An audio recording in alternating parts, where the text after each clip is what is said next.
right, now we need good work by the Sixers tonight. Look, let's do a deep dive on this game, and obviously we want to hear from everyone at 215-592-9494. Just to give you a real open-ended question right out of the gate. How you feeling? How you feeling? What are you thinking? The whole Game 6 thing, the must-win reality, what we've seen and what has clearly been, even though, we can say this even though the Sixers are still in a hole, it has been one of the best and most compelling series we've ever seen in Philadelphia sports. This has been a masterpiece of sports from an entertainment and compelling standpoint. Now, do I wish the Sixers were up? Yeah. Do I wish they'd already won the series? Of course. But they haven't. They aren't. But they still have an opportunity. And frankly, they have a really good opportunity. And that excites me a lot on a lot of fronts. I picked the Sixers to win the series. I picked them in 6. Obviously, that won't happen. That can't happen. James's idea that, the Knicks win in 7 certainly could still happen. Listen, those that said the Sixers will win in 7, and a lot of people picked that. That could still happen. The reality is this thing is clearly up for grabs. I'll tell you this. Here's what I'm thinking. Here's what I'm feeling.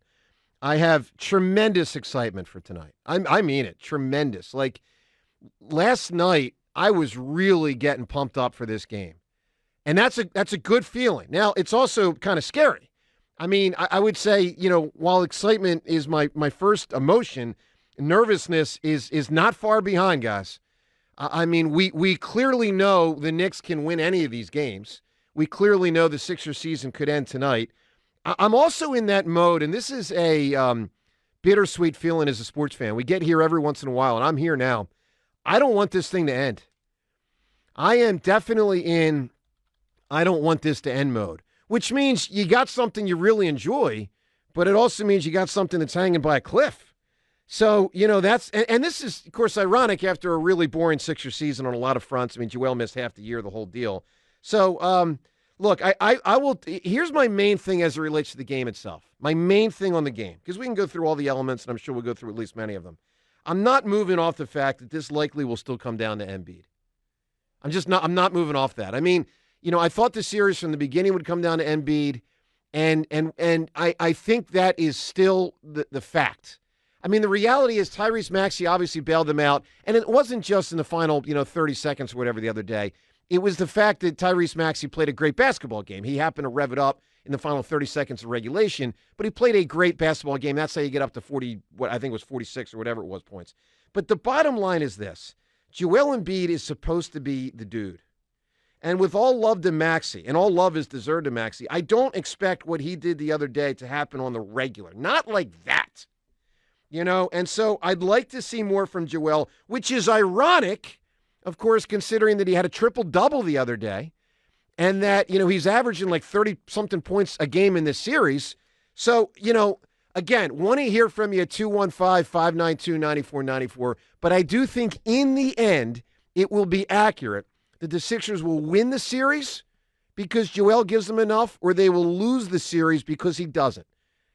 We'll find out. John, what are you thinking here? What are you feeling? This is a fun day to be a sports fan, but it's also kind of a scary day. What's going through you? I agree with you. It all comes down to Joel. It comes down to his mindset. He needs to get his mindset better than what it's been in order for us to have a chance. I'm not overflowingly confident about tonight because, man, it feels like Tyrese is going to have to do a lot of heavy lifting tonight, even though a lot depends on Joel and his mindset and where he is, but Tyrese needs to take over again, and we saw what it looked like in Game 5. Man, 46 points. He's so fast, no one can run with him, and he's such a sharpshooter, no one can stay with him. They can't predict when he's going to shoot. He can shoot the lights out.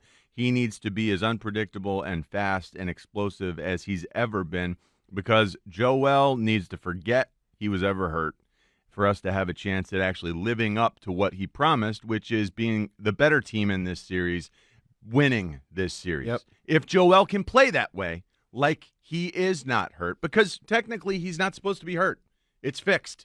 They told us 2.5 months ago. They scoped his knee. That means it's fixed once the swelling's out of there. And, of course, 2.5 months, you've had plenty of time to get the swelling out. It should be better. I think this still is a mental thing. He needs to get over that hump in a hurry where when he jumps and lands, he no longer winces. To where when he blocks someone's shot, he's no longer, making it obvious that he's in pain. It affects everyone else. The other team, I'll say it affects your me. team, It affects me. Okay, it affects us as affects fans. all of us. We're wincing too. Right. The other team, the man. Knicks, they're looking at that and they're saying, "We got him where we want him." Smell blood. His teammates are looking at that and they're like, "Oh no, Joel, come on, we need you." I'm telling you, Joel, it matters the way you react. It matters the way you act more than the way you play tonight. Tyrese is going to take care of a lot of the heavy lifting. You just need to get your mind right. Get your mind prepared. This is the long haul. If you're going to do what you said and win this series, you got to win 2 of them. Tonight, you got the help of the crowd. Yeah. That will help your cause. I'm positive. But, man, this team, they don't lay down. And we know the Knicks are so physically and mentally and emotionally tough. They're very tough. You have to rise to their level of toughness. Joel, the challenge, it comes to you. Can you do that? Well, look, it's going to be fascinating, and obviously we'll talk about it for the next 4 hours, and as a radio station, obviously for the next, it's a late game tonight, 9 o'clock game, so for the next, 15 hours. Want to hear from you, 215-592-9494. I mean, look, third player watch is obviously on again. It's on every game, every game it's like, okay, who's going to be the third player for the Sixers, or will nobody be the third player, right? So, you have your games like last game where Tobias did his job. You've had the game like the Heat game where Batum was the third guy. You've had some games where Kyle Lowry's given them. Kelly Oubre might have to be that guy. I think he's most consistently that guy, but he has not been as good offensively in this series as I would have hoped. I still believe there's more in there. Now, look, I admire his defense and his tenacity. I think he's trying his. I was going to say a naughty word. I think he's trying his butt off. Okay, James. Yeah, I know, that's right. So we'll see.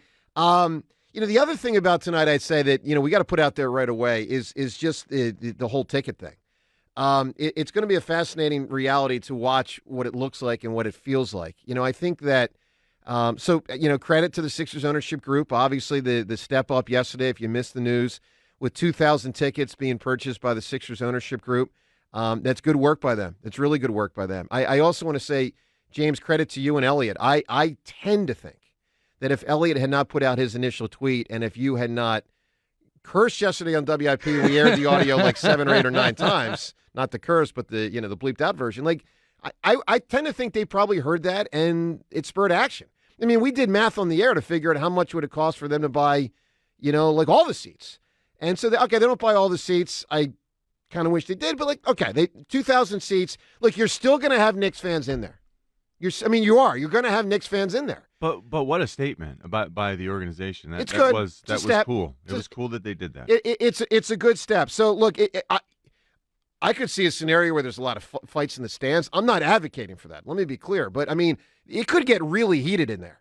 If the Sixers season is on the line. Would you fight someone tonight? I would turn the other cheek, John. That's how I was. I thought about this, Joe. I thought about the potential for fights. Oh, it could be. Yeah, nasty. I think it could be an all-time aggressive crowd. It was tense, last Thursday, from what I heard. But it wasn't an elimination game. Exactly. Now it's a different deal.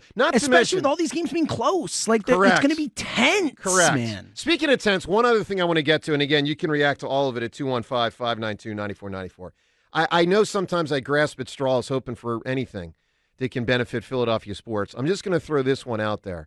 And I can't say I expect it, but I've seen it before, and maybe it happens. I'm hoping the Knicks players get tight.